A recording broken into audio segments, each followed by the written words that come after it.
A few people have asked me how many solar panels they'd need to power their fridge. My usual answer is, it depends.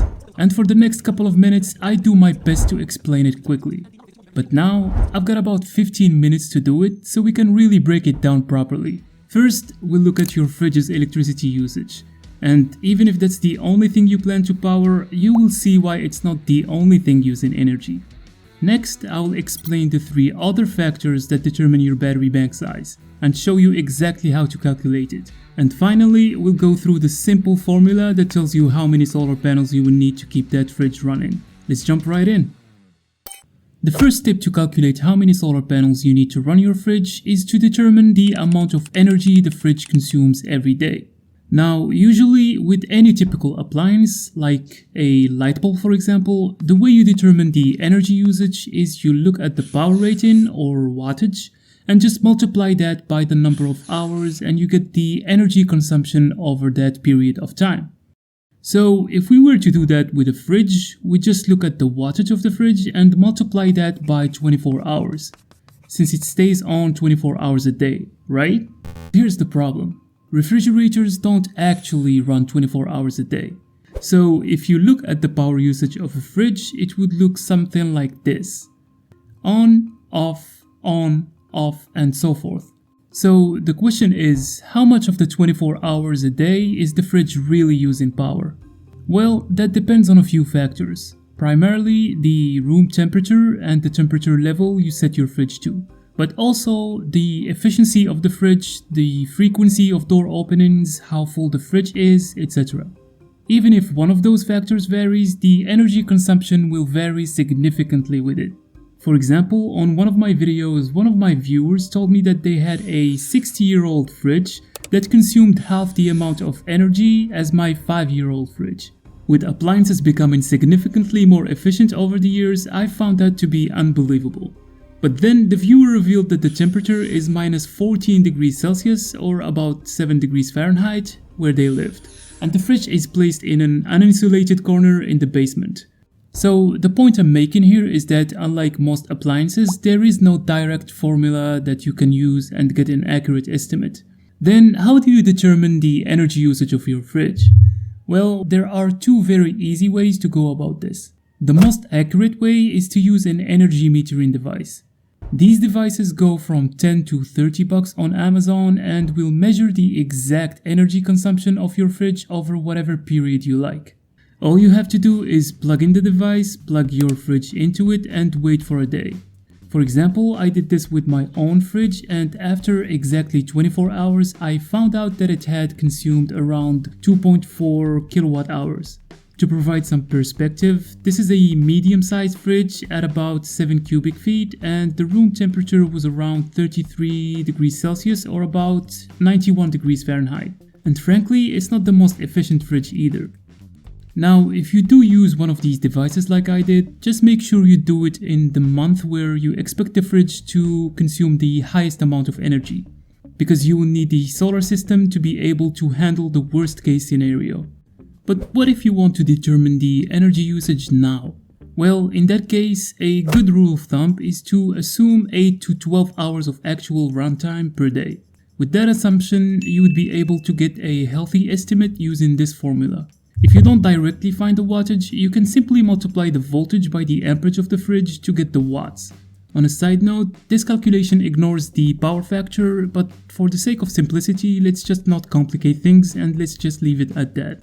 For example, this is the specification label inside my fridge, and it says 240 volts and 1 amp, so that's 240 watts. And let's say that I use 12 hours a day as my runtime, that gives me 2,880 watt hours a day, which compared to the actual energy consumption is not that far off.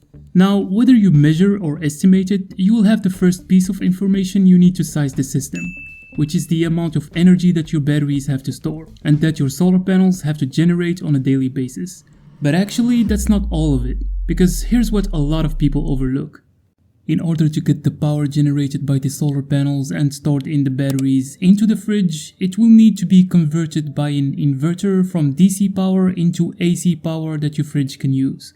This conversion is not 100% efficient. In fact, inverters are typically only about 85% efficient. But that's not all. Whether the fridge is drawing power or not at that point, the inverter will be continuously drawing some amount of power to stay on. This is referred to as idle consumption. This idle consumption will depend on the inverter itself, but as a rule of thumb, it's typically around 1% of the inverter's power rating. A 1000 watt inverter, for example, would have an idle consumption of 10 watts. Over 24 hours, that amounts to 240 watt hours of energy, which is not negligible. By the way, I made a video on how to size an inverter for your fridge, so check that out after watching this video. So the actual energy consumption that your system will have to offset is calculated as follows.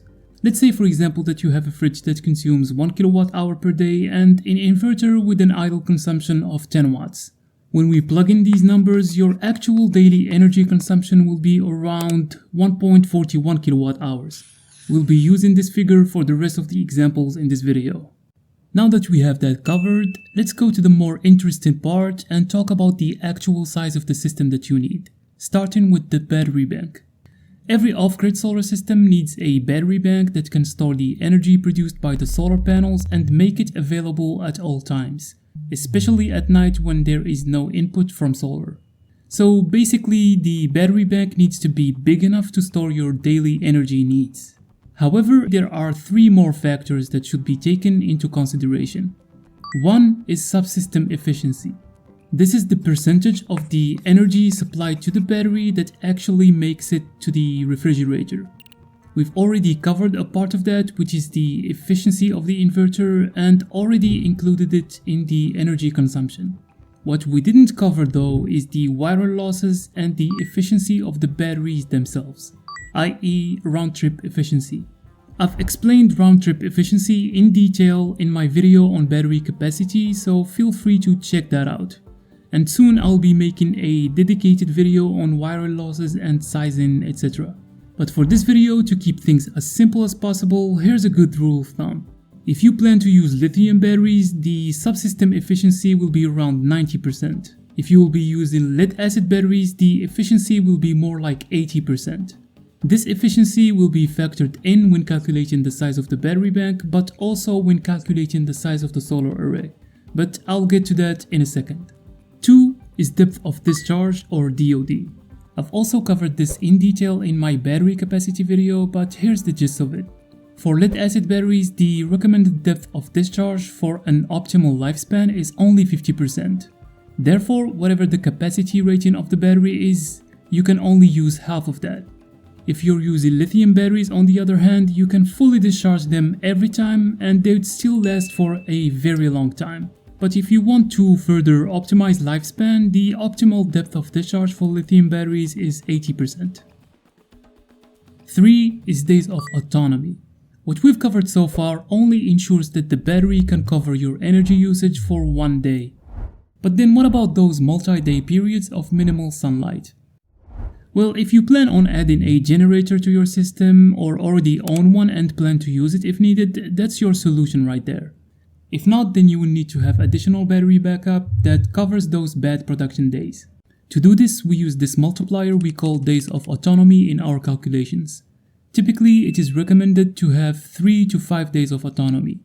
In any case, with all these factors in mind, here is the final formula to calculate the size of the battery bank. For example, let's use the same daily energy usage from earlier, and let's say that we'll be using a lithium battery bank. So as a rule of thumb, we'll use a subsystem efficiency of 90% and we'll go with the recommended DOD of 80%. Let's also say that we chose to go with 3 days of autonomy. When we plug in the numbers, the capacity rating of the battery bank should be at least 5.87 kilowatt hours. Let's say, for example, we go with these 12 volt 100 amp hour lead time batteries. Each battery has a 1.28 kilowatt hour capacity rating, so we'd need at least 5 of these batteries to get the desired capacity. In general, it's not recommended to wire more than 4 batteries in parallel, so typically we can go with either a 24 volt or a 48 volt system. For a 24 volt system, we'd need 6 batteries, 3 parallel strings of 2 batteries in series. For a 48 volt system, we'd need 8 batteries, 2 parallel strings of 4 batteries in series. Now that we have our battery bank size and configuration, it's time to size the solar array. The size of the solar array that you need can be calculated using this formula. We've already covered this part, but what about these? Well, let me break that down for you, starting with peaks and hours. Let's say I have this solar panel from Renogy, it's rated at 100 watts. But that's only true under these conditions, one of which is a solar irradiance of 1000 watts per square meter, which is basically how sunlight's intensity is measured. In other words, if the solar panel receives 1000 watts per square meter at a given moment, it will produce 100 watts at that moment. But if it only receives, say, 800 watts per square meter at a given moment, it would only produce 80 watts at that moment. However, since sunlight intensity varies throughout the day, a more practical way to quantify it is to measure it as sunlight energy received over the whole day rather than sunlight intensity or power received at a given moment in the day. This way we could say that if the solar panel receives 5000 watt hours per square meter per day, it would produce 500 watt hours of energy per day.